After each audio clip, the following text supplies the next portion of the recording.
नमस्कार प्यारे दर्शकों, मैं आपका ज्योतिष मित्र आदित्य द्विवेदी स्वागत करता हूं आपके अपने YouTube चैनल नक्षत्र तक में। अगर आप अपनी कुंडली का परामर्श चाहते हैं, अपने प्रश्नों के उत्तर चाहते हैं, समस्याओं का समाधान चाहते हैं, खराब ग्रह दशाओं के उपाय जानना चाहते हैं, कुंडली मिलान करवाना चाहते हैं या किसी शुभ मुहूर्त के बारे में जानकारी लेना चाहते हैं तो आप हमारे नंबर पर हमें कॉल कर सकते हैं या व्हाट्सएप मैसेज कर सकते हैं।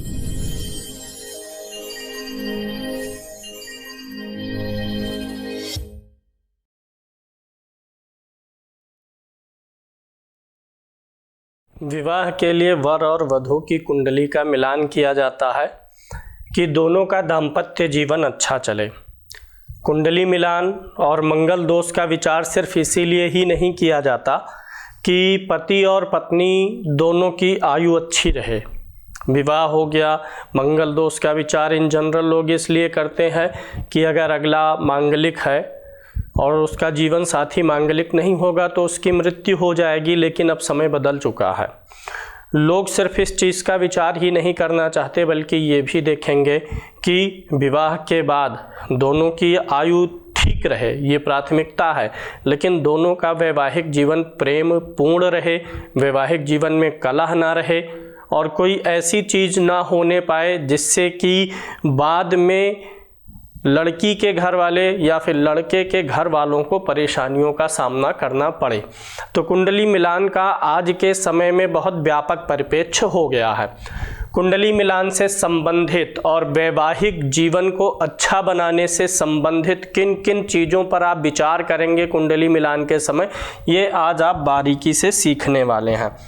यहाँ पर मैंने 2 कुंडलियाँ ले ली हैं। सबसे पहले तो मैं कुंडली मिलान में देखिए वर्ण का विचार होता है, जिन जिन पॉइंट्स का विचार होता है वो मैं क्रम से लिखता हूं और आपको यह भी बताता हूं कि कुल मिलाकर के किस पे कितना अंक मिलता है। एक तो वर्ण का विचार होता है पहले नंबर पे, फिर उसके बाद वस्य का विचार होता है, डीप में आपको लेकर के चलेंगे और साथ ही एक अद्भुत ग्रंथ का नाम बताएंगे। देखिए आज के समय में बाजार में बहुत सारी पुस्तकें उपलब्ध हैं, लोग अपने रिसर्च के आधार पे चीज़ों को दे रहे हैं। मैं भी अपने रिसर्च के आधार पर और ग्रंथों के आधार पे, पुस्तकों के आधार पे नहीं, पुस्तक अलग चीज़ है जिसमें लेखक अपने विचारों को प्रकट करते हैं, लेकिन ग्रंथ वह चीज़ होती है जहाँ से लेखक उन विषयों के बारे में रिसर्च लेता है, जानकारी लेता है। तो ग्रंथ के आधार पर मैं आपको अभी ग्रंथ का नाम भी बताऊंगा और जो मैं यहाँ पे आपको बता रहा हूँ वह शास्त्रीय है, उस पे मेरा रिसर्च है, उस पे आप अपने बुद्धि विवेक का भी प्रयोग करिए। सहमत और असहमति दोनों का अधिकार आपको है, विवाद का कोई विषय नहीं है। ये चीज़ें रिसर्च की होती हैं, आप रिसर्च कर रहे होंगे तो आपको भी मदद मिलेंगी। सिर्फ लिखी हुई चीज़ें नहीं, उसका कारण भी स्पष्ट होना चाहिए। जैसे बहुत जगहों पर लिख दिया गया, लोग बता देते हैं 28 साल के बाद मंगल दोष नहीं लगना चाहिए, लेकिन रीजन नहीं देते। इन सारी चीज़ों का रीजन सहित मैं आज एक्सप्लेनेशन देने वाला हूं। तो पहला वर्ण हो गया, दूसरा वैश्य हो गया, तीसरा तारा मिलान होता है। इसके बाद में जो अगला मिलान होता है योनि का मिलान होता है, वर और वधू के, लड़का लड़की के योनि का मिलान होगा। फिर मैत्री का मिलान होता है कि दोनों के ग्रहों में कितनी मैत्री है, और हर एक चीज़ में अगर मैत्री नहीं मिल रही है तो क्या विवाह नहीं कर सकते, उसका सलूशन क्या है। कुंडली मांगलिक है तो उसमें क्या आप परिहार कर सकते हैं। गढ़ दोष है, भकुट दोष है, नाड़ी दोष है, उन सारे चीज़ों का परिहार मैं आज आपको बताऊंगा कि हाँ ये दोष लगेगा कब, कब ये दोष कट जाएगा। तो ये सारी चीज़ें 8 पॉइंट्स होते हैं। वर्ण पे 1 अंक मिलता है। अगर लड़का और लड़की के वर्ण में मित्रता है, समानता है तो 1 नंबर, वस्य पे 2, तारा पे 3, योनि पे 4, मैत्री, ग्रह मैत्री अच्छी है तो 5 अंक मिलेंगे, गण अच्छे हैं तो 6, और इसी प्रकार से भकुट अच्छा है तो 7, और नाड़ी की मैचिंग हुई है तो 8। यहाँ पे नाड़ी एक ऐसा शब्द है यहाँ पे ग्रह मैत्री मतलब ये मैच होना चाहिए, दोनों का समान होना चाहिए, मित्रता वाली, गण भी मित्रता वाली। लेकिन नाड़ी में उल्टा होता है, नाड़ी एक समान नहीं होना चाहिए, नाड़ी हमेशा अलग अलग होना चाहिए। अगर लड़के का आदि नाड़ी है तो लड़की का भी आदि नहीं रहना चाहिए, अंत्य रहे या मध्य रहे तो ज़्यादा बेहतर होता है, नाड़ियाँ अलग अलग होनी चाहिए। तो कुंडली मिलान में इन सारी चीज़ों पे हम विचार करते हैं। अगर किसी लड़का लड़की में वर्ण मिल गया तो 1 अंक मिल जाएगा। आज के समय में सॉफ्टवेयर हैं और अच्छे सॉफ्टवेयर हैं, उनकी मदद आपको अवश्य लेनी चाहिए। देखिए समय बदल रहा है, ज़माना बदल रहा है, कैलकुलेशन के मामले में टेक्नोलॉजी आपको सटीक चीज़ देगी, प्रिडिक्शन के मामले में नहीं देगी। किसी ऐप से या सॉफ्टवेयर से आप कुंडली बनाते हैं तो उसके प्रिडिक्शन पे ना जाइए, लेकिन उसकी गणना पे अवश्य जाइए, क्योंकि हर एक सॉफ्टवेयर में आज क्या है, अक्षांश देशांश, जिले के अंदर भी जो मार्केट है, बाजार है, तहसील है, वहाँ तक का कैलकुलेशन करके दे रहे हैं। अच्छी बात है, समय की बचत होती है और उनका प्रयोग करिए, टेक्नोलॉजी अपनानी चाहिए। तो वर्ण अगर मिल गया तो 1 नंबर, वस्य अगर मिल गया तो 2 नंबर, तारा मिल गया तो 3 नंबर, योनि मिल गई तो 4 नंबर। ग्रह मैत्री है यानी लड़की और लड़के के जो राशियों के स्वामी हैं, अगर उनमें मित्रता है, वह कितनी % मित्रता है कि प्रबल शत्रुता है, उस हिसाब से ग्रह मैत्री निकाली जाती है। अगर ग्रह मैत्री नहीं मिल रही है तो इसका एक सलूशन होता है, वो मैं आपको आगे बताऊंगा। गण हो गया, मनुष्य देव राक्षस हो गया। अब यहाँ पे आप देख सकते हैं, अन्य चीज़ें तो आसान है इन जनरल, अभी इन सारे चीज़ों का मैं निदान भी बता दूंगा। गण में हो गया मनुष्य, राक्षस और देव। अब इसमें आप जानते हैं कि अगर कोई एक राक्षस गण में है, लड़का या लड़की में, तो दूसरे का भी राक्षस होना जरूरी है, क्योंकि राक्षसों की ना तो मनुष्य से जमती है और देवों से तो बिल्कुल नहीं जमती है। मनुष्य का देव से, देव का मनुष्य से जमेगा, लेकिन राक्षस का सिर्फ राक्षस से ही जमेगा, ये चीज़ आपको जानना चाहिए। भकुट और नाड़ी के बारे में आगे अभी चर्चा करेंगे। और जैसा कि मैंने बताया कि मैत्री, ग्रह मैत्री के बारे में, अगर किसी व्यक्ति की कुंडली में वर्ण दोष है, किसी व्यक्ति की कुंडली में वश्य दोष है, तारा दोष है, योनि दोष है, लेकिन ग्रह मैत्री अगर व्यक्ति की अच्छी है तो ये सारे दोष अपने आप कट जाएंगे। मान लीजिए तारा मिलान नहीं हुआ, 3 अंक नहीं मिला, 1 मिला है या 0 मिला है, लेकिन उसी व्यक्ति की कुंडली में ग्रह मैत्री पूरी है। अगर ग्रह मैत्री 100% हो जाती है, 5 के 5 अंक मिल जाएंगे, तो ऊपर की ये जितनी चीज़ें हैं इनका परिहार हो जाता है। अगर ये चीज़ें नहीं मिल पाई हैं कुंडली में तो भी अपने आप इन्हें आपको मान लेना चाहिए कि हाँ, इनका मिलान हो गया है। इस दिस ओके, इतना आपको बात समझ में आ चुकी होगी। अब बात कर लेते हैं गण की। गण मैंने अभी आपको बताया, अगर किसी व्यक्ति की कुंडली में गण दोष बन रहा है, गण नहीं मिल रहा है, तो भी ग्रह मैत्री होने पर गण का दोष खत्म हो जाएगा। गण का दोष खत्म हो जाएगा अगर ग्रह मैत्री मिल गई है तो। इसमें एक चीज़ और देखिए, अगर ग्रह मैत्री मिल रही है तो गण का दोष नहीं लगेगा। अगर भकुट दोष और नाड़ी दोष नहीं है और ग्रह मैत्री भी है तो भी गण का दोष नहीं लगेगा। 2 बातें लिखी गई हैं। अगर लड़का और लड़की दोनों के राशियों का स्वामी एक ही ग्रह हो तो गण का दोष नहीं लगेगा, लेकिन अगर एक ही ग्रह नहीं है, अलग अलग ग्रह है और उनमें मित्रता है और साथ ही साथ भकुट दोष और नाड़ी दोष ना हो तो गण का दोष नहीं लगेगा। कुंडली मिलान में सबसे ज़्यादा जो इम्पोर्टेंस दिया जाता है, सभी लोग देते हैं, वो इन्हीं 3 बिंदुओं पर दिया जाता है, ग्रह मैत्री पर, भकुट पर और नाड़ी पर। इसका कारण क्या है? कारण यह है कि अगर ग्रह मैत्री मिल गई तो ऊपर के दोष अपने आप खत्म हो जाएंगे, इनका परिहार हो जाएगा, इसलिए लोग सीधे ग्रह मैत्री को देखते हैं। मैत्री है यह राशियों से देखी जाती है। अगर दोनों के राशियों में मित्रता होगी तो उनके जीवन में परस्पर हाव भाव, विचार, क्रियाकलाप में मित्रवत व्यवहार रहेगा लड़का और लड़की के। लेकिन अगर मित्रता नहीं है, राशियों में शत्रुता है, तो उनके व्यवहार में भी एक दूसरे के प्रति शत्रुता उत्पन्न हो सकती है, विरोधाभास रह सकता है। तो ये पॉइंट आपको समझ में आ गया। मैत्री होने पर भकुट दोष को भी हम नेग्लेक्ट कर सकते हैं, लेकिन उसके साथ नाड़ी दोष नहीं होना चाहिए। मैत्री है और नाड़ी दोष नहीं है तो भकुट दोष का परिहार हो जाएगा। अब आगे चलते हैं। अगर ऐसा नहीं है कि ग्रह मैत्री आपको 100% ही मिल रही है, तभी आप उस पर आगे बढ़िए। अगर ग्रह मैत्री 50% या 60% मतलब फर्स्ट डिवीजन हो जाता है, 60% की मैत्री है तो भी आप आगे बढ़ सकते हैं।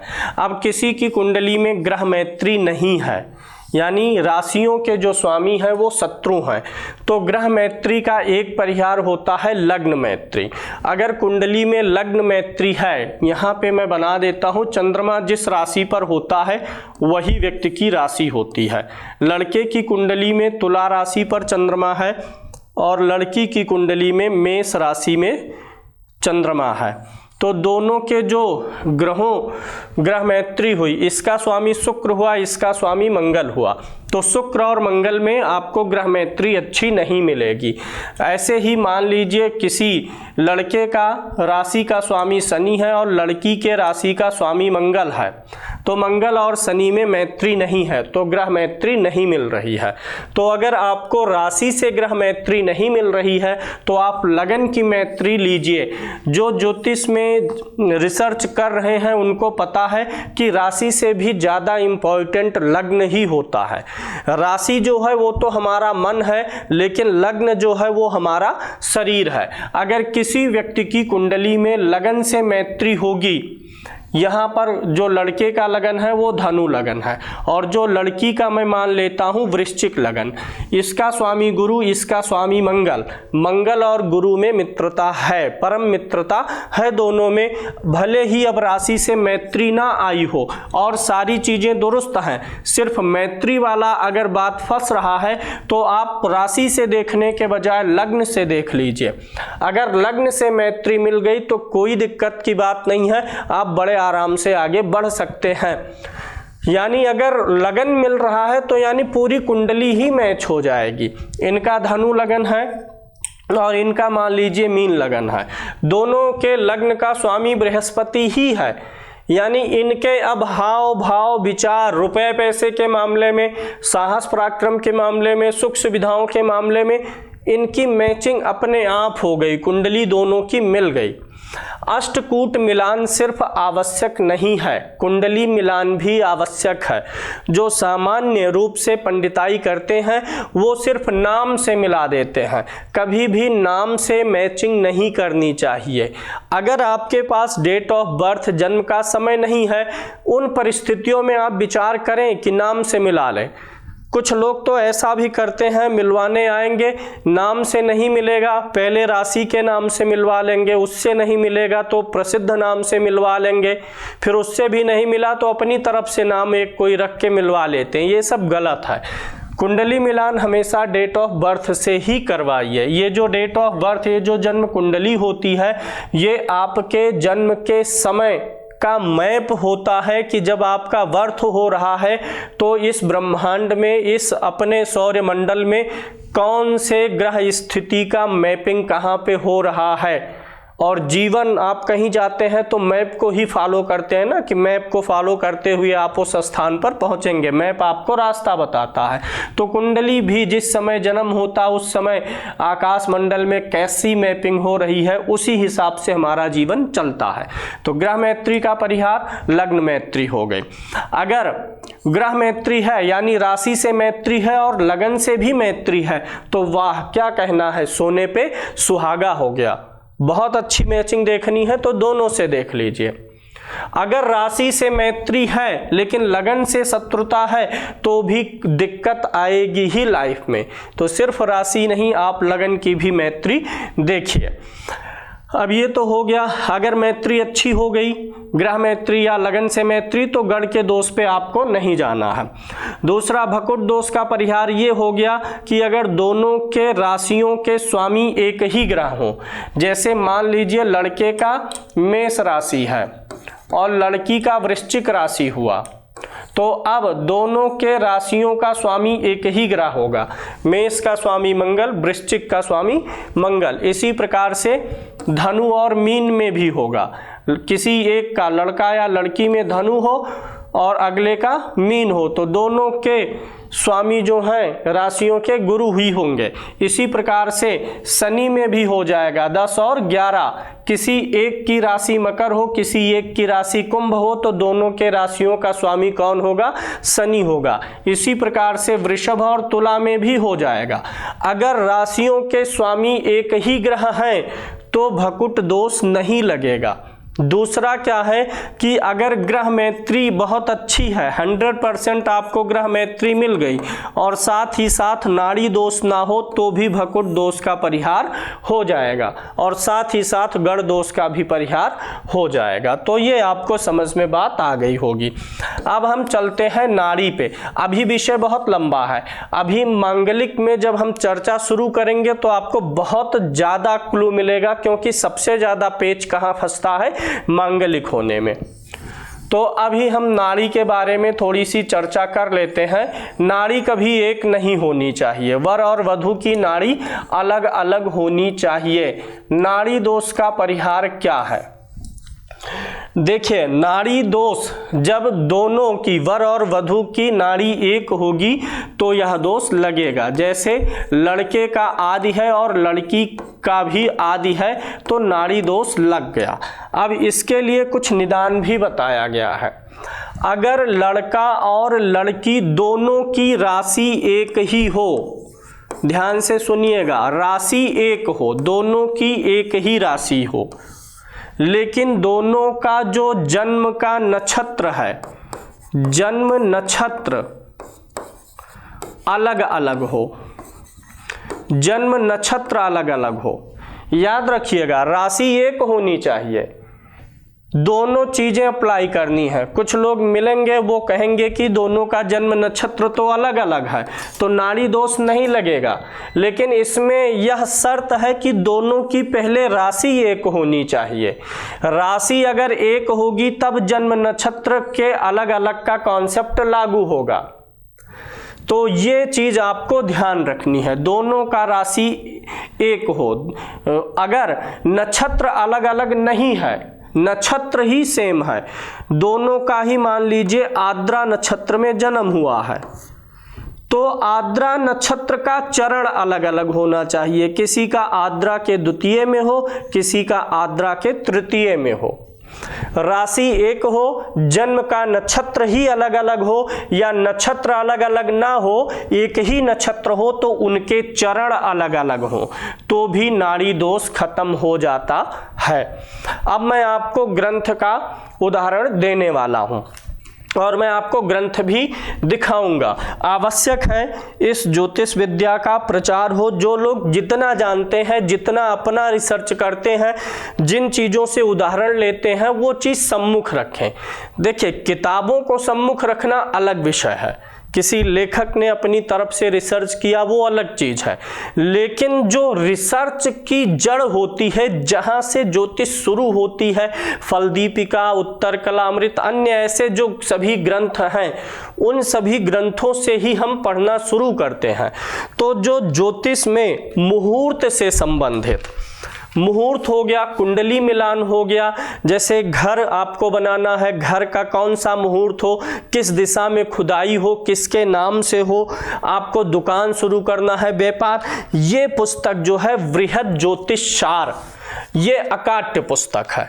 यही पुस्तक प्रमाणिक है और यही पुस्तक जब आप पढ़ाई करते हैं विश्वविद्यालय में, ज्योतिष की पढ़ाई करेंगे, जब विश्वविद्यालय अलग अलग, एक तो यूजीसी वाला है, एक होता है संस्कृत वाला जो भारत सरकार से मान्यता प्राप्त है, जहां से लोग आचार्य और शास्त्री की डिग्री लेते हैं।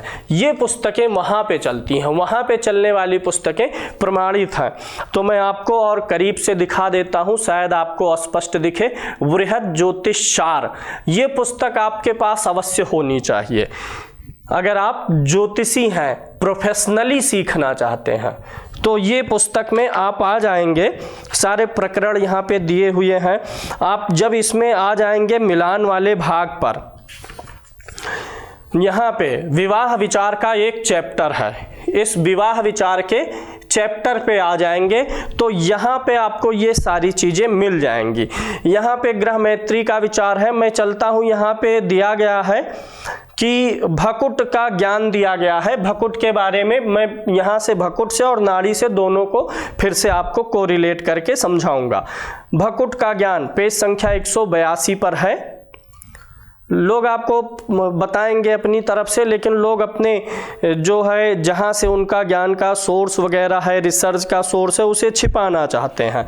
भकुट दोष क्या है मैं पहले इसे बता देता हूँ। परिहार तो मैंने बताया है, यहाँ पे भकुट दोष होता क्या है इसे भी आप समझिए।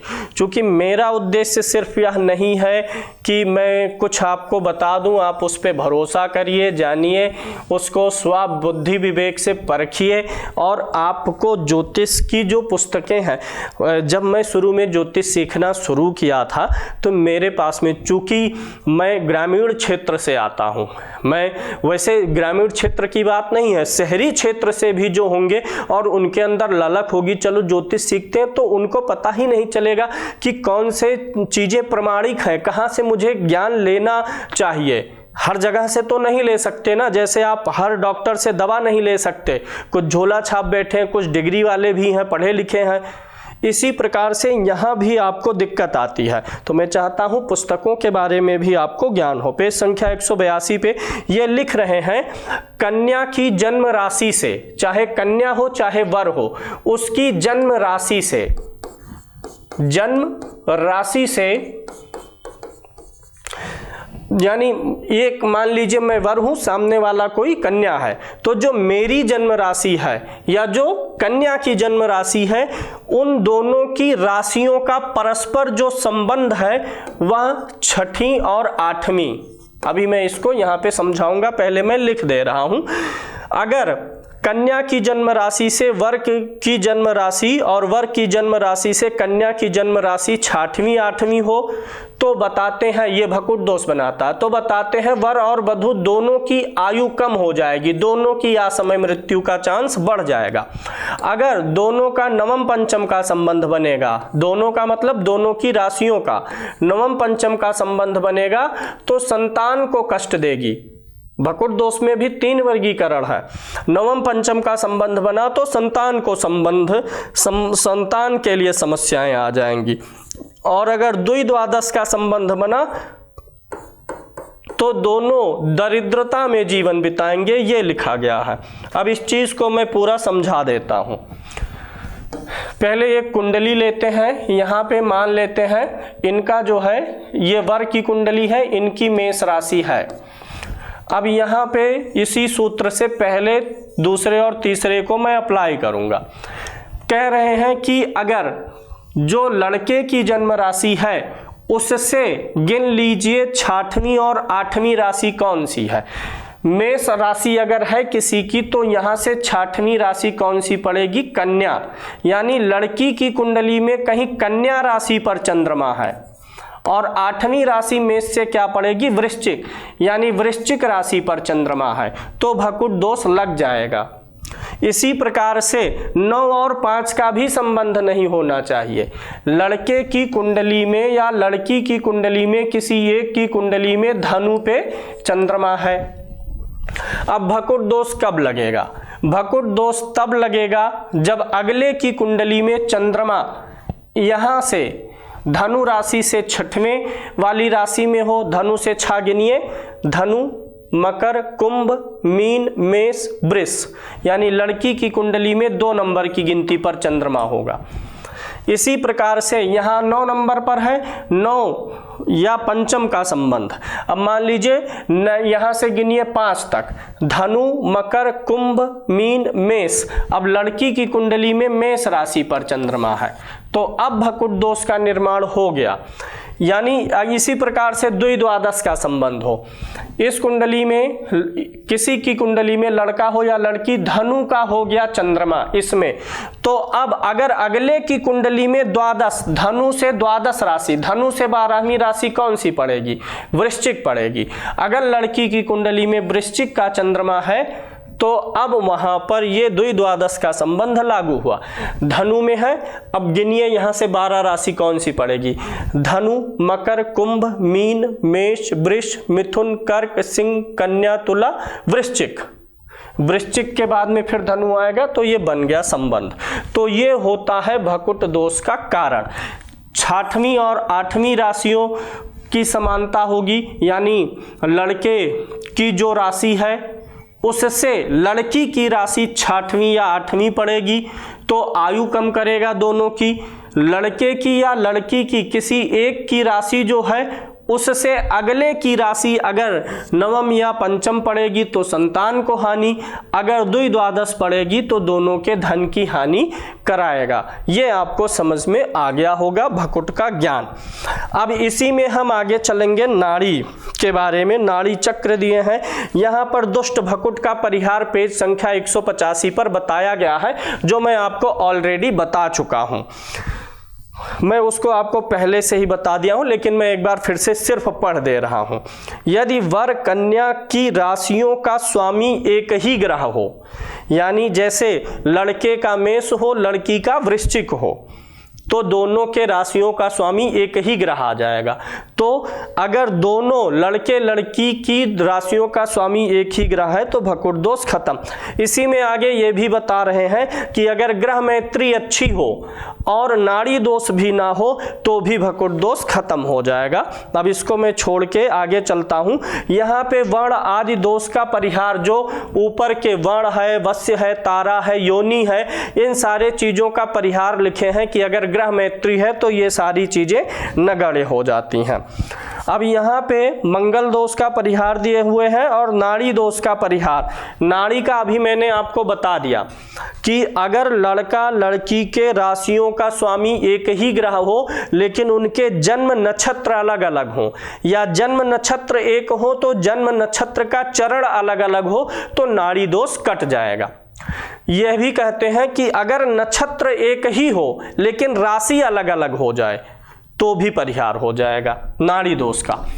यानी कि क्या कहना चाह रहे हैं कि राशि एक हो, राशि दोनों की एक हो, तो नक्षत्र अलग अलग हो या नक्षत्र का चरण अलग अलग हो। लेकिन अगर नक्षत्र एक हो गया तो राशि अलग अलग होनी चाहिए, जो कि बहुत रेयर है। अब आगे चलते हैं, जो मूल विषय है मंगल और वैवाहिक जीवन कैसा होगा कुंडली मिलाते समय, इस बात का विश्लेषण करने के लिए हम आगे बढ़ेंगे। मंगल के बारे में ही बात करने वाले हैं। मंगल दोष के बारे में सबसे पहले तो आपको ये जानना है कि कोई भी कुंडली मांगलिक कब होती है। कोई भी कुंडली मांगलिक तब होती है जब लग्न में यानी पहले घर में मंगल हो, चतुर्थ भाव में मंगल हो, सप्तम भाव में मंगल हो, अष्टम भाव में मंगल हो और द्वादश भाव में मंगल हो, तो कुंडली मांगलिक हो जाती है। अब इन भावों में मांगलिक होने से कुंडली मांगलिक है। अगर लड़के की कुंडली में मंगल इन भावों में है और लड़की की कुंडली में भी मंगल इन्हीं भावों में हो तो मंगल दोष खत्म हो जाता है। जब आप ऐप से निकालेंगे किसी सॉफ्टवेयर से, तो आप सिर्फ चक्र पर, गणनाओं पर ध्यान दीजिए। उस ऐप की प्रिडिक्शन पे ना जाइए कि उस ऐप में लिखा है कि निम्न मंगल दोष है, उच्च मंगल दोष है। उस पे नहीं जाना है आपको स्वयं विचार करना है। मंगल दोष का विचार लग्न से देखते हैं, चंद्र से देखते हैं और कुछ शुक्र से भी देखने का कहा गया है। लेकिन ये दोनों का कोई फर्क जीवन में आता नहीं है। 2% का असर रखते हैं, लेकिन लग्न का मांगलिक आपके जीवन में 95% असर डालेगा, क्योंकि लग्न क्या है? शरीर है। चंद्रमा क्या है? मन। चंद्रमा से मांगलिक होना मतलब व्यक्ति मन से मांगलिक है। लग्न से मांगलिक होने का मतलब उसकी शरीर ही मांगलिक है। तो लग्न के मांगलिक पे आपको ध्यान देना है। अगर कोई एक जातक लग्न कुंडली से मांगलिक है तो अगला जातक भी लग्न कुंडली से ही मांगलिक होना चाहिए। ऐसा नहीं करेंगे कि एक व्यक्ति लग्न कुंडली से मांगलिक है और अगला चंद्र कुंडली से मांगलिक हो, चंद्रमा से मांगलिक हो, तो दोष नहीं कटेगा, नहीं लेना है। अगर एक चंद्र कुंडली से मांगलिक है तो दूसरा भी चंद्र कुंडली से मांगलिक ले सकते हैं, चलेगा, नहीं लेंगे तो भी चलेगा। लेकिन अगर लग्न का मांगलिक है तो अगला व्यक्ति लग्न का ही मांगलिक होना चाहिए, लग्न कुंडली से मांगलिक होना चाहिए। अगर अगला चंद्र से मांगलिक है तो चंद्र का भी मांगलिक देख लीजिए, वह एक एडवांटेज देगा, बुरा कुछ नहीं करेगा, सिर्फ एक एडवांटेज देता है। अब विचार करेंगे, बात करेंगे कि मंगल किन परिस्थितियों में प्रभावशाली होगा, किन परिस्थितियों में मंगल दोष का विचार मांगलिक होने पर भी मंगल दोष ना लिया जाए। देखिए, लग्न में, चतुर्थ में, सप्तम, अष्टम, द्वादश भाव में अगर मंगल है तो कुंडली हुई मांगलिक। अब यहाँ पर यह कहा जाता है कि लग्न में या चतुर्थ में मंगल स्वाग्रही हो, यानी 1 नंबर और 8 नंबर की गिनती पर होगा तो मांगलिक होगी कुंडली, लेकिन मांगलिक दोष नहीं लगेगा। अभी मैं आपको बहुत गूढ़ बात बताने वाला हूँ, क्योंकि इन सारे चीज़ों में नक्षत्रों को देखना बहुत ज़रूरी है और वही ज्ञान अभी आपको मिलने वाला है यहाँ पे। तो इन जनरल क्या हो गया कि अगर मंगल स्वराशि का है तो मांगलिक दोष खत्म है, सप्तम भाव में मंगल उच्च का है तो मांगलिक दोष नहीं लगेगा, अष्टम भाव में मंगल गुरु की राशि में हो तो दोष नहीं लगेगा, नहीं लगेगा ऐसा बताया गया, रिसर्च में आया, लेकिन अभी ये सूत्र पूरा नहीं है, अभी मैं आपको क्लियर करूंगा। 12वें भाव में शुक्र की राशि में हो तो मंगल दोष का परिहार हो गया, ये लिखा गया। लड़की मांगलिक नहीं है, लड़का मांगलिक दिख रहा है, और पहले और चतुर्थ भाव में मंगल स्वराशि का हो, सप्तम में मंगल उच्च का हो, अष्टम में गुरु के घर का हो और द्वादश में शुक्र के घर का हो तो मांगलिक दोष का परिहार मान लिए। कुछ जगह ऐसा भी लिखा है कि अगर सप्तम में मंगल नीच का है, कर्क राशि का है, तो भी परिहार कट गया। सत्य नहीं है ये, एक नहीं सैकड़ों कुंडलियां देख चुका हूं, मंगल नीच का है, विधवा हो गई है ऐसी स्त्री या विवाह ही नहीं हुआ है। ऐसा कब होता है, ये सारे सूत्र कब लागू होते हैं, ये है मुख्य चर्चा का विषय। आपका उद्देश्य यह नहीं होना चाहिए कि आपने कोई पुस्तक पढ़ा, उसमें लिखा है ऐसा है तो दोष कट गया, सिर्फ वहीं तक आप ज्ञान रखना चाहते हैं, उसी से आप जो है परिपक्व ज्योतिषी बनेंगे। ये किस लिए है? जिसके पास ये है वो परफेक्ट ज्योतिषी बनेगा। तौलिए स्वयं की बुद्धि पर, स्वयं के विवेक की कसौटी पर तौलिए। सिर्फ लिखे हुए चीज आपको एक मार्ग दे दिए कि हाँ अब आप इस चीज पे स्वयं रिसर्च शुरू करिए कि क्या इतनी सी ही बात है। हो सकता है उस व्यक्ति ने रिसर्च किया हो, उसको जितना समझ में आया उस रिसर्च को उसी पे पूर्ण मान लिया। आगे आपकी जिम्मेदारी है कि आप उसे चेक करिए कि क्या यह रिसर्च पूरा है कि अभी इसमें और कुछ सुधार की गुंजाइश है, क्योंकि रिसर्च एक ऐसी प्रक्रिया है जो संसार में कभी ख़त्म नहीं होगी और चीज़ों को इम्प्रूव से इम्प्रूव करती जाएगी। मोबाइल पहले हमारे पास कीपैड वाला था ना, तो मोबाइल ख़त्म हुई कि ये अब तो मोबाइल बन गया, यही पूर्ण हो गया। और भी रिसर्च चला, कीपैड ही ख़त्म हो गया। और भी रिसर्च शुरू हुआ, अब गिनती दिखती ही नहीं है, दबा दिया। और भी रिसर्च हुआ, बोल देने से फ़ोन लगेगा। भविष्य में और भी रिसर्च होगा, मोबाइल फ़ोन नहीं रहेगा, छोटा सा डिवाइस, जैसे आप रिंग पहने ऐसे रिंग पहने रहेंगे, मोबाइल आपके सामने खुल जाएगी। तो रिसर्च एक अनवरत प्रक्रिया है जो कभी ख़त्म नहीं होती। इन भावों में मंगल है और इन राशियों में है तो दोष का परिहार बताया गया। अब इसमें आप ये देख लीजिए कि अगर मंगल इन भावों में, इन राशियों में है और वह मंगल उग्र नक्षत्र में है या तीक्ष्ण नक्षत्र में है तो परिहार नहीं होगा। उग्र या तीक्ष्ण नक्षत्र का मंगल होगा तो परिहार नहीं होगा। उग्र में आपका भरणी आ जाएगा, मघा आ जाएगा और तीनों पूर्वा, पूर्वा फाल्गुनी, पूर्वा आषाढ़ा और पूर्वा भाद्रपद। अगर इन नक्षत्रों में मंगल है, भले ही इन राशियों में हो, तो मंगल दोष जाएगा नहीं। तीक्ष्ण नक्षत्र में आद्रा आ जाएगा, अश्लेषा आ जाएगा, ज्येष्ठा आ जाएगा और मूल नक्षत्र आ जाएगा। अगर इन राशियों में होने के बावजूद मंगल उग्र और तीक्ष्ण नक्षत्र में गया हुआ है तो मंगल दोष नहीं कटेगा।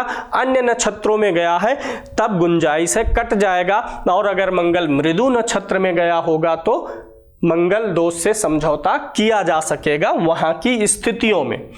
एक चीज हमेशा देखिए, ये हम मंगल दोष किस लिए विचार करते हैं? विवाह के लिए। यानी हर स्थिति में आपको 7वें भाव का विश्लेषण अवश्य करना है।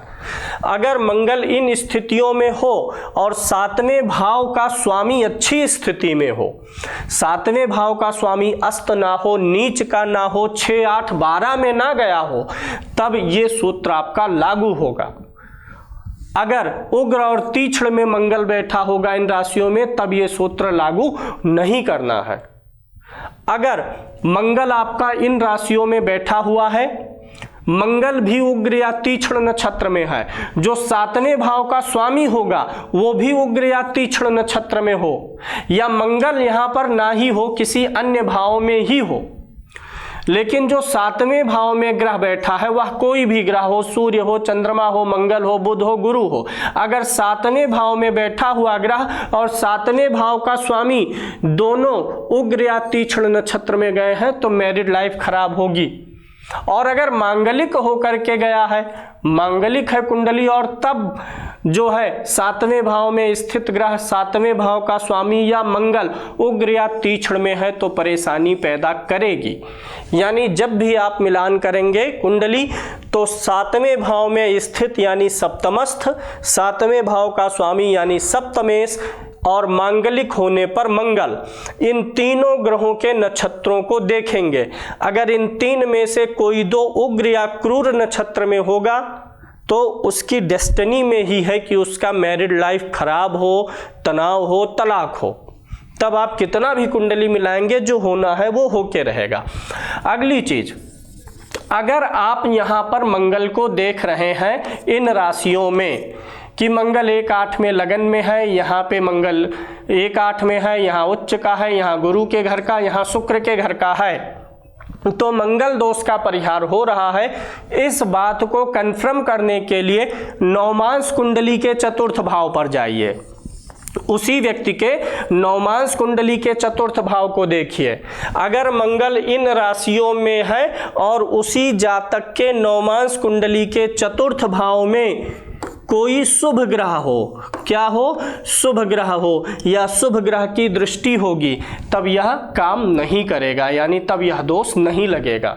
लेकिन भले ही मंगल मेष का या वृश्चिक का, मकर का, 9-12 का, 2-7 का है, लेकिन अगर नवमांश कुंडली के चतुर्थ भाव में कोई क्रूर ग्रह बैठा है या क्रूर ग्रहों की दृष्टि है तब ये चीज काम नहीं कर पाएगी, तब वैवाहिक जीवन खराब होने ही वाला है।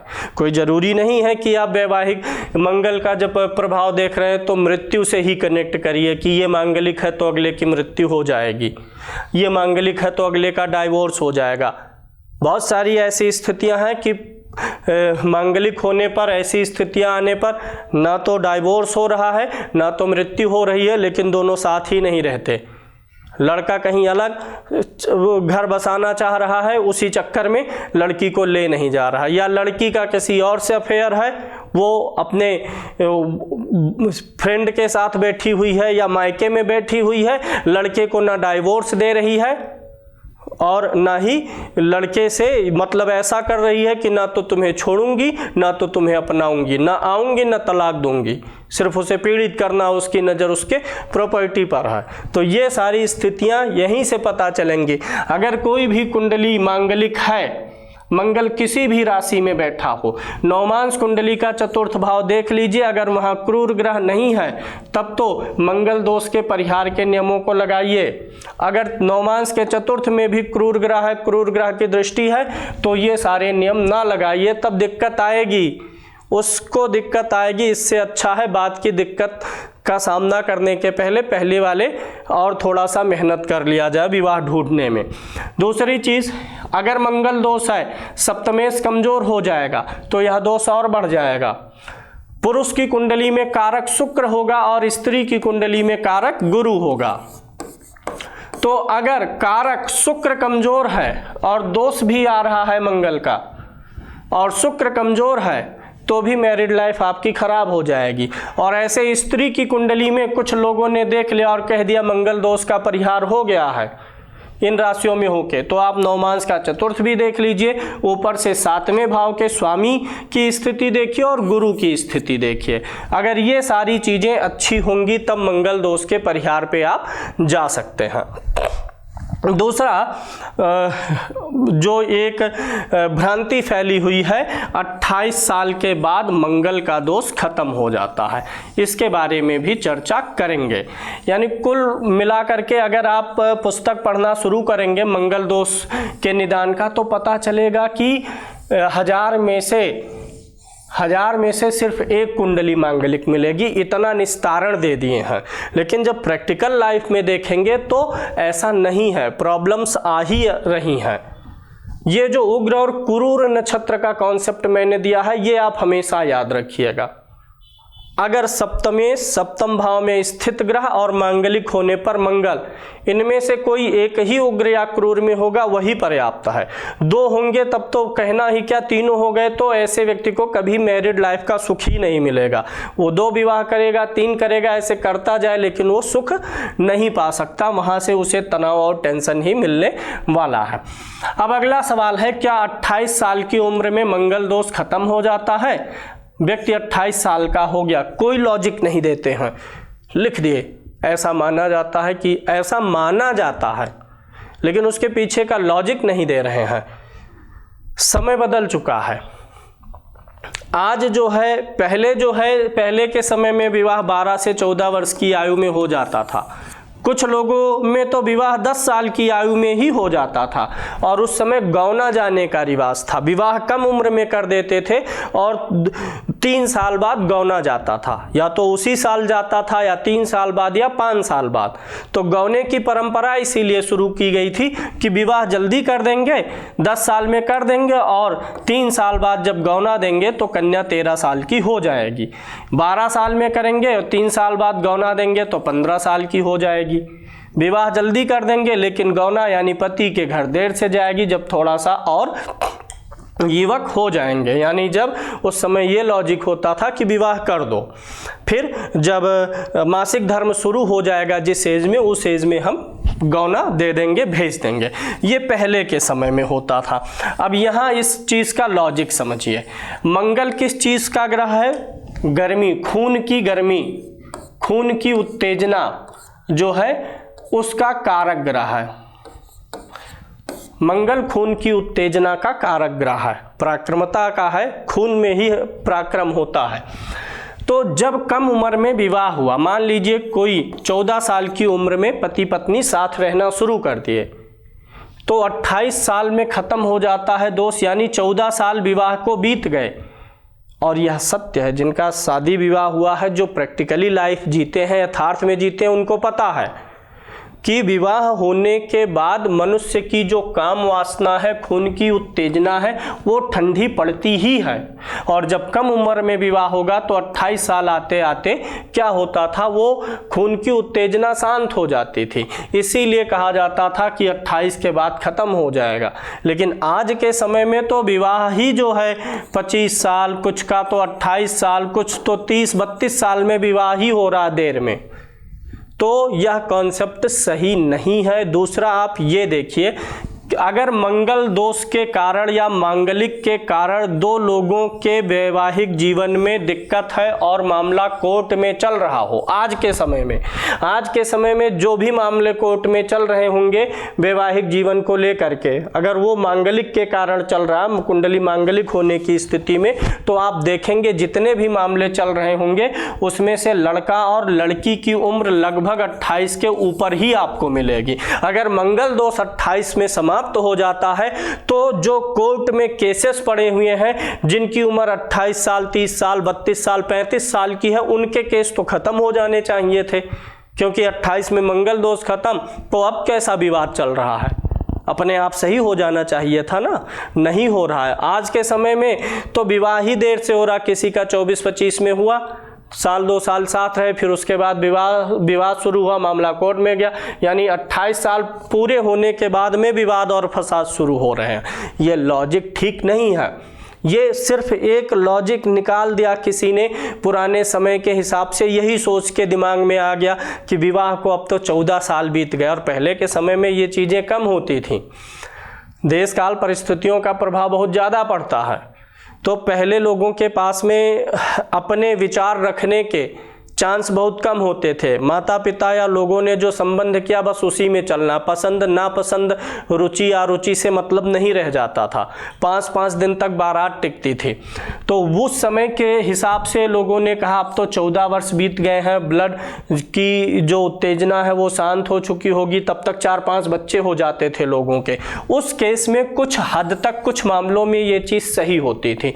आज के परिप्रेक्ष्य में इस चीज़ पे बिल्कुल नहीं जाइएगा, क्योंकि इसका कोई लॉजिक ही नहीं है। तो हमने लगभग आपको सारी चीज़ें कुंडली मिलान में कवर कर दी, परिहार भी बता दिया। मंगल दोष का एक परिहार और होता है, वो भी समझ लेंगे। पहला परिहार मंगल दोष का ये है कि अगर लड़का मांगलिक है तो लड़की भी मांगलिक हो। अगर लग्न से मांगलिक है तो लग्न का ही मांगलिक लीजिए। अगर लग्न से मांगलिक नहीं है तो अगला भी मांगलिक ना हो लग्न से। चंद्र के मांगलिक का कोई बहुत मतलब नहीं है, उसका कोई असर नहीं पड़ेगा जीवन में।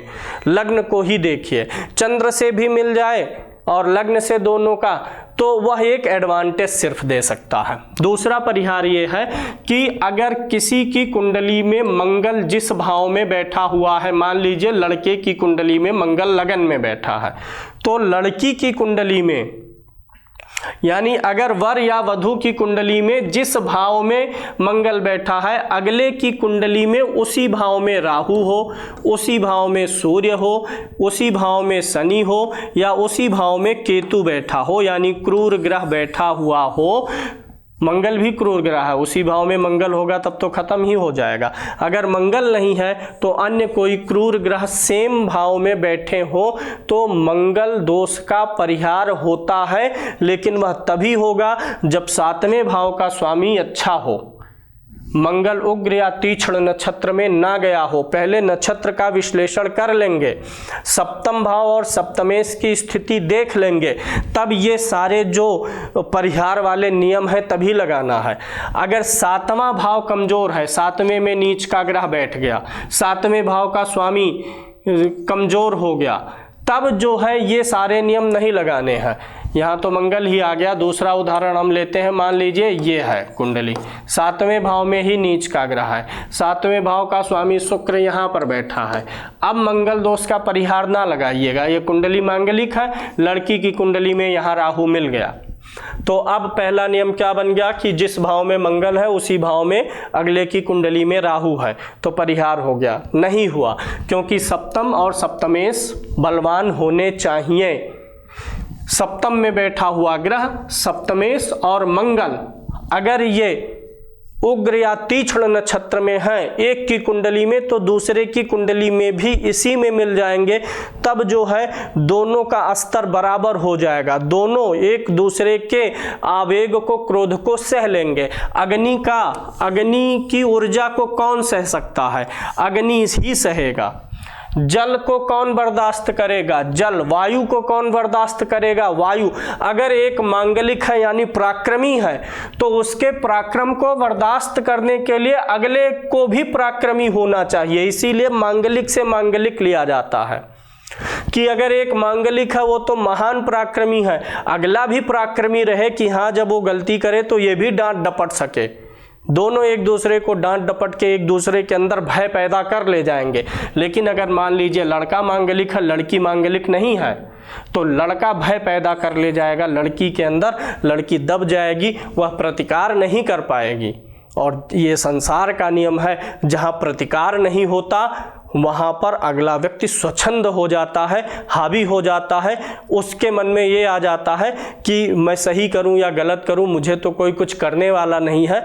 लेकिन जब वहीं पर मांगलिक का सामना मांगलिक से होता है तो उसे मुंहतोड़ जवाब मिलता है, गलत करने पर कानून का डर दिखाया जाता है, हर प्रकार से वो उसके प्रतिकार में हो करके मन में भय बैठा ले जाते हैं। दोनों या तो एक दूसरे के प्रति डर से ही सही लेकिन चीज़ों को सही ही रखते हैं।